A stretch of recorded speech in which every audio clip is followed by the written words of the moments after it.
K disk ഇന്ന് ഒരു intellectual എന്താ പറയുക, ഒരു ഹോട്ട് ബെഡ് ഓഫ് ആക്ടിവിറ്റി ആയിട്ടുണ്ട്. ഞങ്ങൾ ഒരു ഉദാഹരണം പറയാം. അന്ന് 2017 ഞാനത് റിട്ടയർ ചെയ്യുന്ന സമയമാണ്. അന്ന് ബഹുമാനപ്പെട്ട CM പറഞ്ഞു, നിങ്ങൾ ഈ ഒരു പ്രസ്ഥാനം ഉണ്ടാക്കണം. അതിനകത്ത് അദ്ദേഹം ഉപയോഗിച്ച 2 വാക്കേ ഉള്ളൂ, ഒരു ഫ്യൂച്ചറിസ്റ്റിക് ഡയറക്ഷൻസിലേക്ക് കൊണ്ടുപോകാനായിട്ടൊരു സ്ഥാപനം നമുക്ക് വേണം. അപ്പം അങ്ങനെ കൊണ്ടുവന്നപ്പം നമുക്ക് അന്ന് ഞാൻ ഓർക്കുവാണ്, യങ് ഇന്നോവേറ്റേഴ്സ് പ്രോഗ്രാം എന്ന് പറഞ്ഞൊരു പ്രോഗ്രാം. എനിക്ക് ഏറ്റവും ഫേവററ്റ് ആയിട്ടുള്ള 2-3 പ്രോഗ്രാംസ് ഉണ്ട്. ചോദിച്ച സ്ഥിതിക്ക് ഞാൻ അതും കൂടെ പറയാം. യങ് ഇന്നോവേറ്റേഴ്സ് പ്രോഗ്രാം ഉണ്ട്. Absolutely fascinating programme. ഞങ്ങൾ തുടങ്ങുമ്പം 158 ഐഡിയാസാണ് നമുക്ക് കിട്ടുന്നത്, എല്ലാ കേരളവും കൂടെ വെച്ചിട്ട്.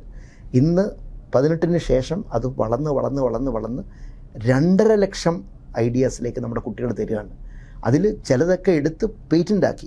കഴിഞ്ഞ 2023 ഇതിനെ ബൈഫർക്കേറ്റ് ചെയ്ത് 4 class of young innovators programme ആക്കി. ഒന്ന് സ്കൂൾസിനുള്ള ജനറൽ പ്രോഗ്രാം, പിന്നെ കോളേജസിനുള്ളത്, പ്രൊഫഷണൽ കോളേജസിനുള്ളത്, ITIക്കുള്ളത്, മെഡിക്കൽ കോളേജസിനുള്ളത്, ITIക്കുള്ളത്, ഇങ്ങനെ 4 ക്ലാസ് ആക്കി നമ്മളതിനെ മാറ്റി. എന്നാ റിസപ്ഷനാണ്. ഇപ്പം YIP 8ആയി. YIP 8ാമത്തെ ട്രാൻഷയാണ്, 8ാമത്തെ ഇതാണ് നമ്മൾ എടുക്കുന്നത്. അതിൻ്റെ റിസപ്റ്റിവിറ്റി അതിഗംഭീരം.